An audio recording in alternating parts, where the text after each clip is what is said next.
25.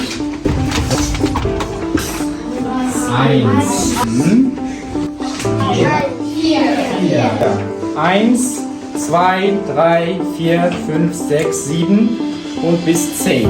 Ja? In deutscher Sprache, die Zahlen sind ein bisschen anders. Ja? 1 und dann 20. Okay? 2, irgendwo die alle 10. Das ist dann 5. Okay, dann schreibst du hier 5. Okay? Also mit Deutschland haben wir so ein 4 Stunden Unterricht. Und lerne Sport. Fortline. Alles klar, okay. Meine Hobby ist Judo machen. Judo, okay, gut. Gehst du auch in der Schule zu Judo? Nein. Nein, was meinst du?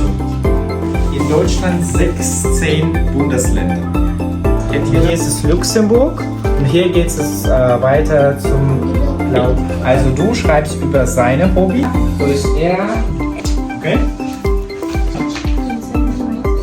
In ihre.